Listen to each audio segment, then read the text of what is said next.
안녕하세요. 오늘도 사연살롱을 찾아주셔서 감사합니다. 저는 50대 중반의 여성이에요. 부모님이 일찍 돌아가셔서 할머니가 저를 키워주셨어요. 할머니는 제가 부모님한테 못 받은 사랑까지 주시려고 굉장히 노력하셨죠. 음식점을 하셨던 할머니는 제게 많은 요리를 가르쳐 주셨어요. 저도 음식 만드는 걸 좋아해서 배우는 걸 좋아했고요. 그래서 대학도 처음부터 전문대 호텔 조리학과를 목표로 했고 무난히 합격했어요. 졸업 후 한 호텔에 취직했고 이제 할머니한테 효도할 수 있겠다 싶었죠. 하지만 할머니는 제가 취직하고 얼마 안 돼서 지병으로 돌아가셨어요. 호텔 주방일은 많이 힘들었지만 그게 할머니를 잃은 슬픔을 잊게 해주기도 했어요. 저는 나중에 할머니를 만나면 부끄럽지 않은 요리사가 되겠다고 다짐하며 힘든 하루하루를 이겨냈죠. 그런 저를 눈여겨보신 셰프님이 제게 이직을 제안했어요. 여기서 그동안 힘든 거 다 해왔으니까 잘 적응할 수 있을 거야. 민주 씨가 직접 레시피 짜서 음식 만들 수 있는 기회도 많고. 제가 정말 잘할 수 있을까요? 아직도 배워야 될 게 많은데 괜히 셰프님한테 짐만 될 것 같아요. 그런 걱정하지 마. 이제 직접 해보면서 하나씩 깨우쳐 나가도 될 때야. 나는 민주 씨가 같이 해줬으면 좋겠어. 잘 생각해봐.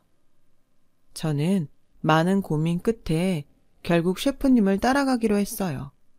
제 마음껏 레시피를 개발해서 만들 수 있다는 게 참 매력적이었거든요. 그렇게 제가 가게 된 곳은 한식 레스토랑이었어요. 상견례나 특별한 날에 많이 오는 고급 한정식을 주로 하는 곳인데 생각했던 것보다 메뉴들이 형편없었어요. 명색이 고급 한정식집인데 메뉴들은 일반 식당에서 볼 수 있는 것 뿐이더군요. 셰프님과 저는 거의 매일 밤 늦게까지 레시피를 개발하고 음식을 만들어서 먹어보고 서로 평가하며 고쳐갔어요. 그런 노력 끝에 몇 가지 메뉴가 탄생했고 곧 손님들한테 선보이게 됐어요. 원재료 때문에 가격대가 조금 올라서 걱정이 됐는데 생각했던 것보다 손님들 반응이 좋았어요. 특히 젊은 층에서 많이 좋아해서 입소문을 타게 됐죠. 덕분에 레스토랑은 갈수록 매출이 올랐어요. 저는 제가 해냈다는 느낌에 너무 뿌듯했죠. 그러던 어느 날 셰프님이 또 다른 제안을 하셨어요. 여기 사장님하고 아는 분이 자기 레스토랑에 셰프를 소개해달라고 하셨다는데 민주 씨 한번 해볼래?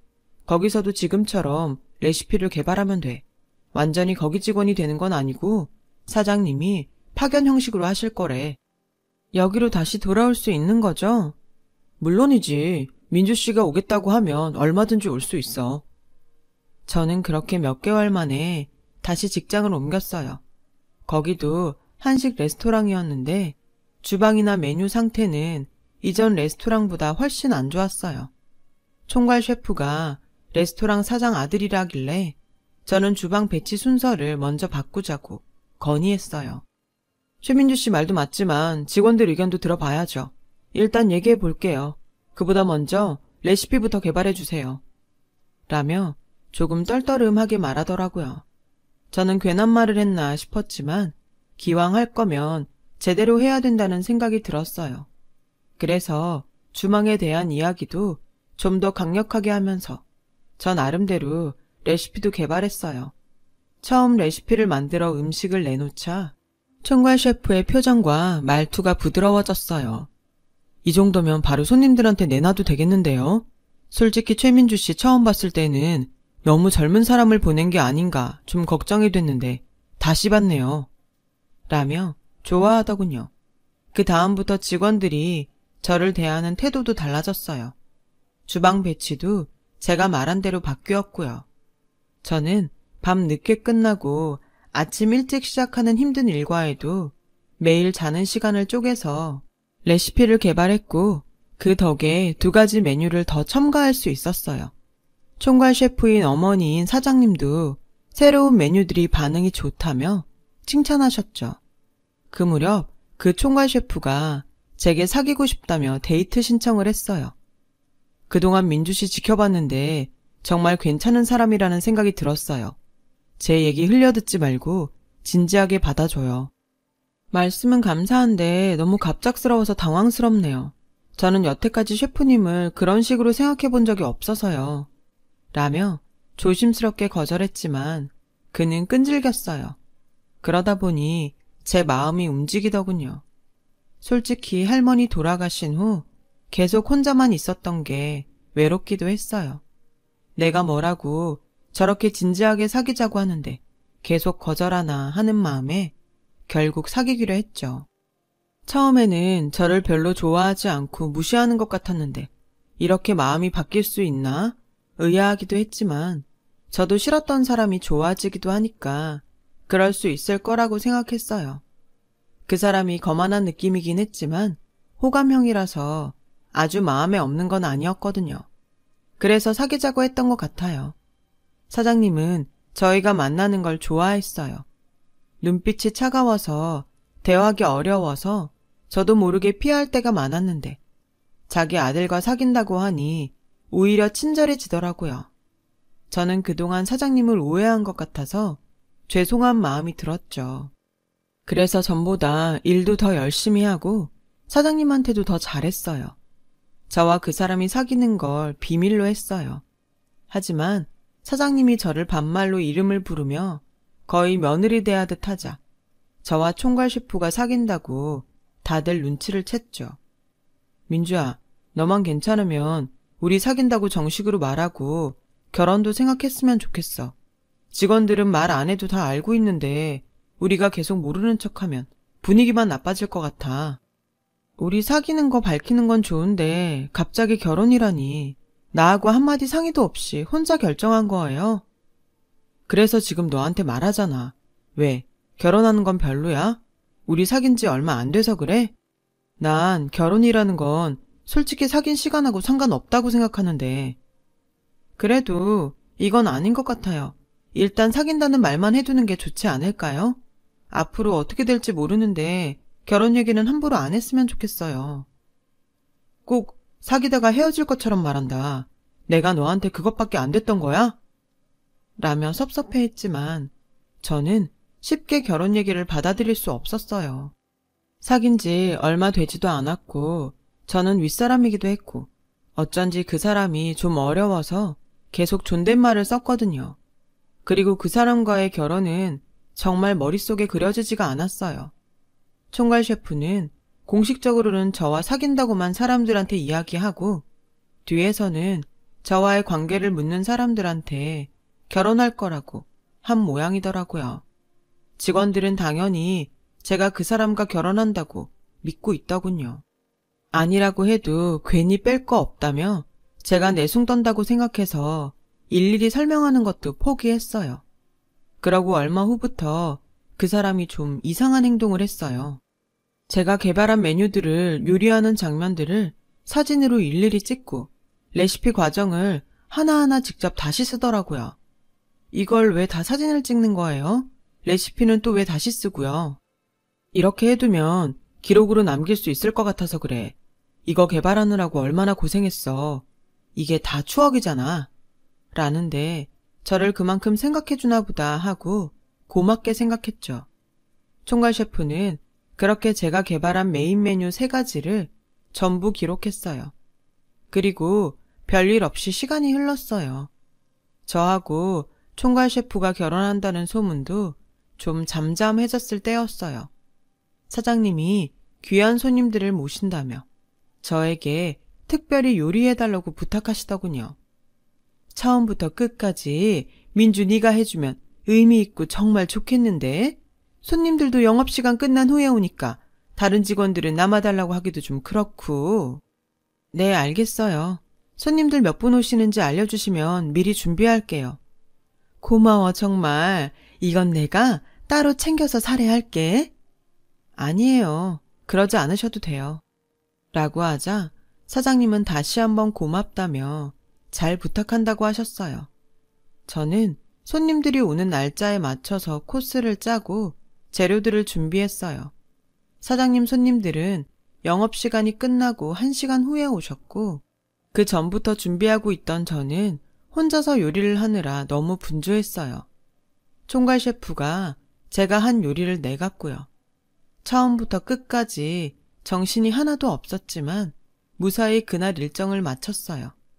그리고 일주일쯤 지났는데 사장님과 총괄 셰프가 절 부르더군요. 둘 다 표정이 굳어서 분위기가 좋지 않았어요. 사장님은 다짜고짜 저한테 최민주 씨, 저번에 내가 부른 손님 중에 큰 식당 하는 사람 있잖아. 그 사람한테 레시피 넘겼지. 지금 그 사람 식당에서 그날 나온 음식이 2가지가 팔리고 있다고. 우리한테 어떻게 이럴 수 있어? 네? 그게 무슨 말씀이세요? 저는 어떤 분이 오시는지도 몰랐어요. 그리고 그날 음식들은 아직 정식 메뉴에 내놓지도 않은 건데 제가 어떻게 다른 분한테 레시피를 넘겨요? 그러니까 민주 씨가 넘긴 거지. 누가 넘겼겠냐고. 그날 다른 직원들 한 명도 없었는데 다 끝나고 나갈 때 슬쩍 준 거 아니냐고. 아니에요. 저는 거기 계신 분들 아무도 몰라요. 이 사람도 몰라? 정말? 하며 사장님이 사진을 내밀었는데 저는 봐도 잘 모르겠더라고요. 근데 그날 나갈 때 저한테 수고했다며 따로 인사를 한 분이 있긴 있었는데 그분인 것 같긴 했어요. 이거 봐. 내가 이럴 줄 알았어. 최민주 씨, 어떻게 우리한테 이럴 수 있어? 이건 배신이지. 이 바닥에서 이런 짓 하고 살아남을 줄 알았어? 전 정말 아니에요. 음식하기도 바쁜데 제가 레시피를 줄 새가 어딨어요. 그럼 누가 그랬다는 거야? 그날 민주 씨하고 우리 지훈이밖에 더 있어? 지훈이가 그럴 리가 없잖아. 저는 총괄 셰프를 쳐다봤지만 그 사람은 저를 완전히 외면하면서 최민주 씨, 이건 있을 수 없는 일이에요. 미안하지만 나가줘야겠어요.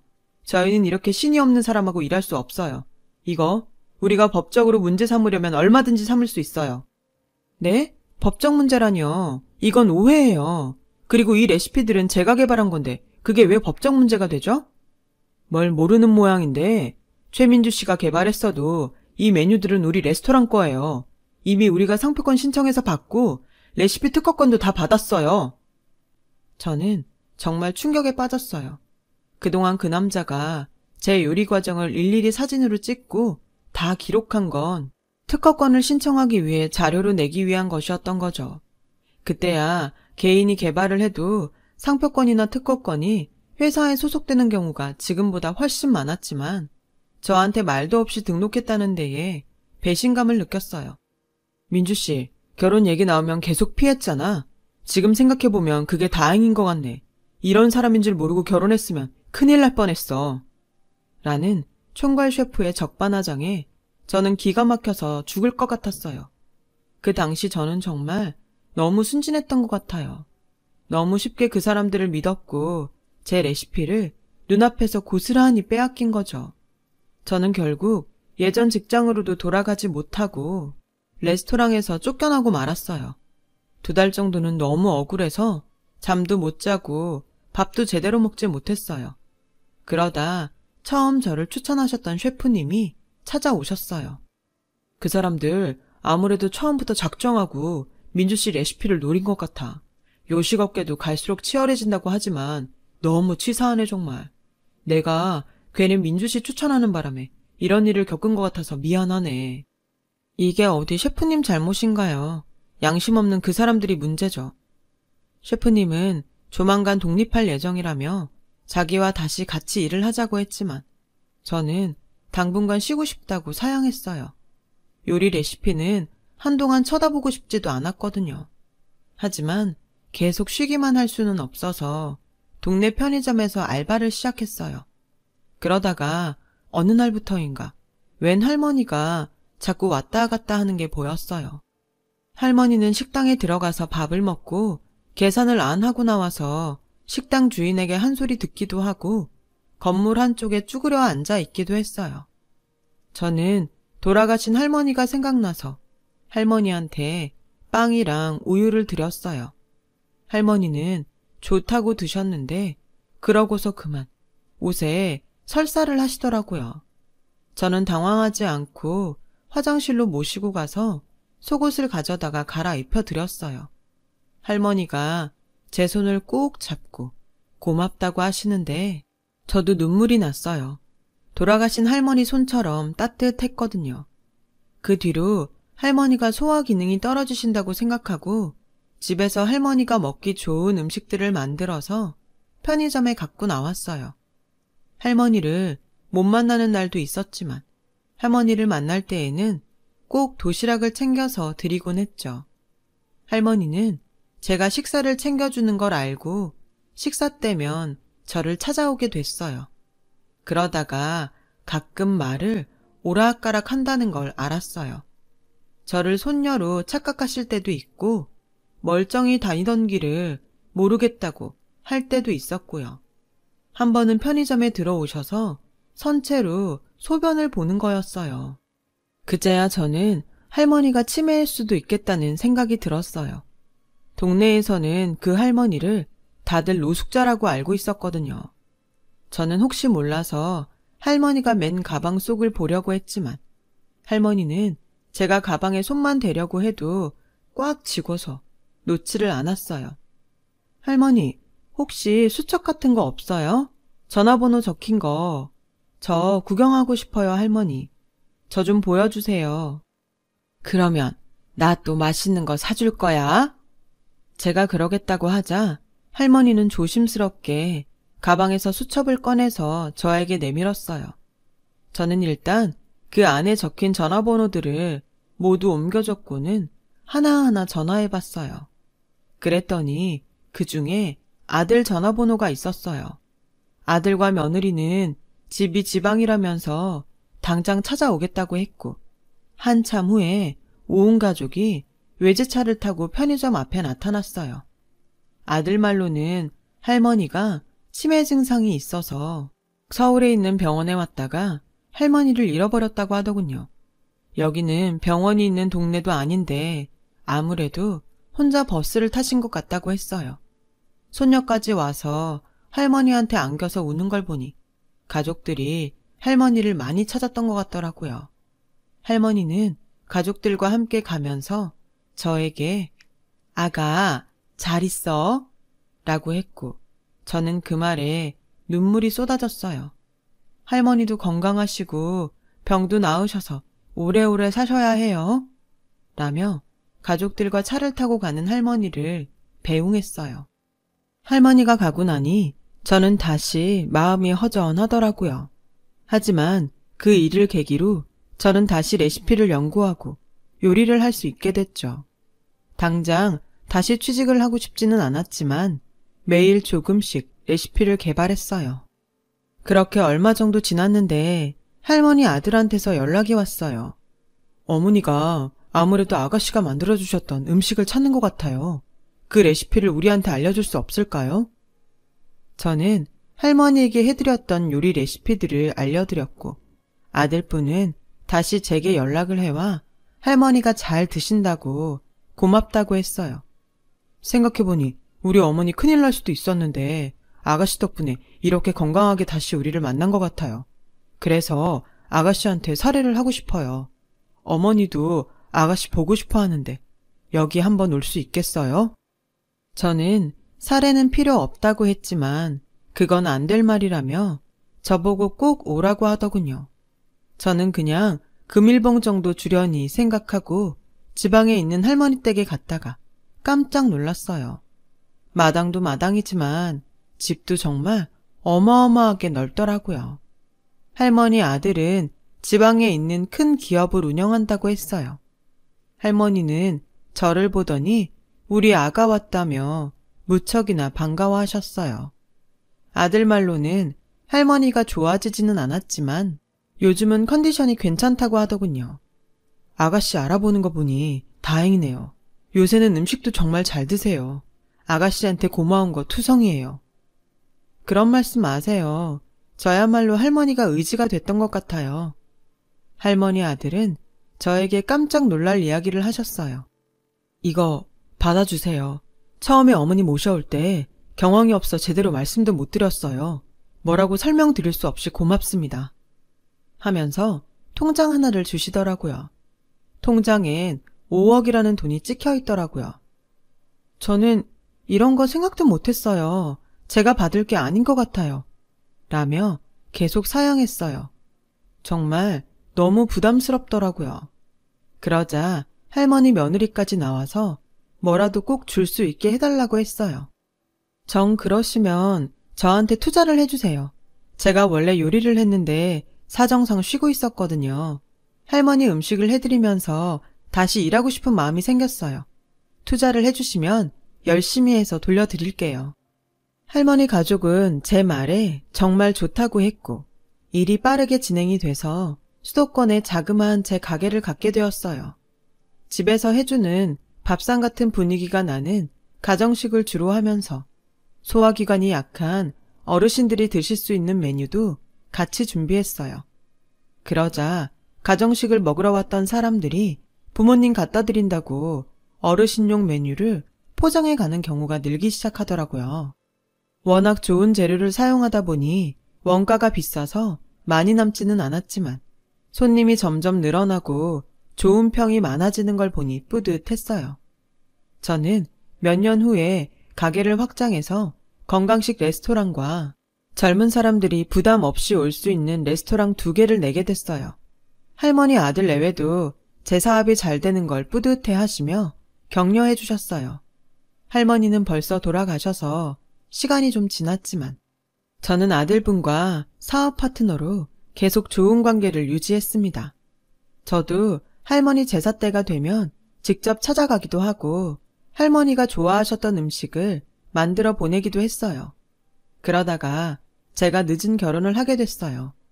일하는데 정신없이 파묻혀 살다 보니 결혼 같은 건 생각도 안 했는데 아들분께서 좋은 사람을 소개시켜 주셔서 결혼까지 가게 된 거죠. 솔직히 처음 결혼할 뻔했을 때 너무 대여서 한동안 남자에 대한 불신에 만날 생각도 안 했지만 정말 마음 푸근하고 따뜻한 사람을 만나서 좋은 결실을 맺게 되었어요. 남편은 조그맣게 무역업을 하는 사람이었어요. 저희 2사람은 아들 내외분을 초대해서 식사를 대접하기로 했어요.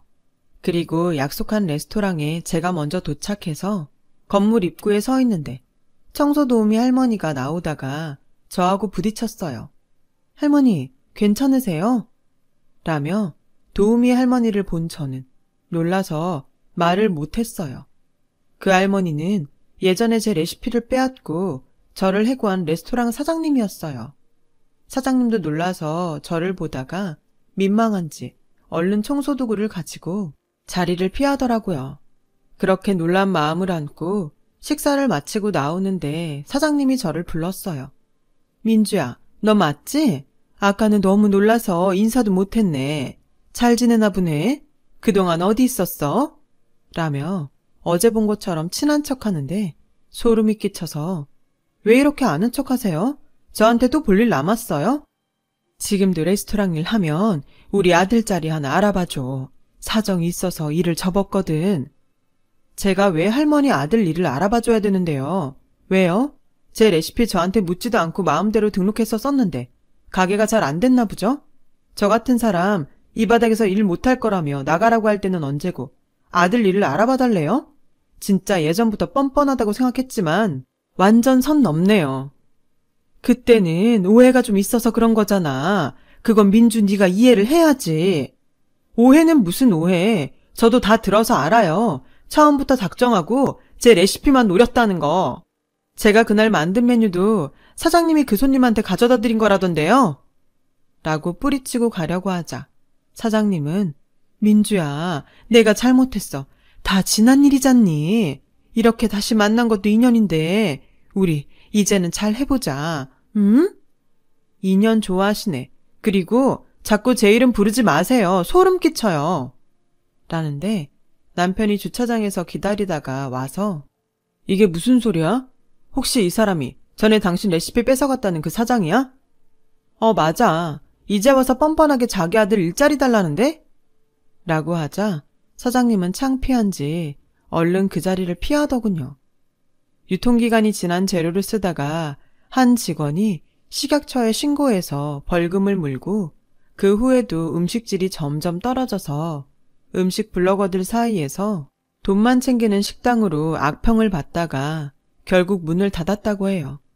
아들인 총괄 셰프는 겉멋만 들어서 인테리어만 잔뜩한 음식점을 몇 번 차렸다가 전부 망했고요. 지금은 일도 제대로 못하고 여기저기 전전한다는 얘기만 들었어요. 다 자업자득이라고 생각해요. 자기가 노력하지 않고 남의 것 가로채서 편하게 하려니까 그런 결과가 나왔다고 생각해요. 그 후로 다시 그들을 만날 일은 없었어요. 저는 여전히 할머니 아들 내외와 연락하며 잘 지내고 있어요. 남편하고 사이에서 딸도 두었고요. 요즘은 우리 할머니 생각이 더 많이 납니다.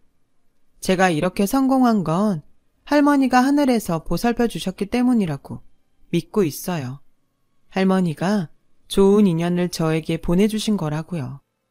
가진 것들을 잘 베풀면서 주변을 돌보며 살아가려고 노력하겠습니다. 긴 얘기 들어주셔서 감사하고요. 모두 행복하고 건강하셨으면 좋겠어요. 오늘도 좋은 하루 되세요. 여러분, 사연 댓글에 응원과 현명한 조언 부탁드려요. 좋아요와 구독은 저에게 큰 힘이 됩니다. 오늘도 좋은 일 가득하세요.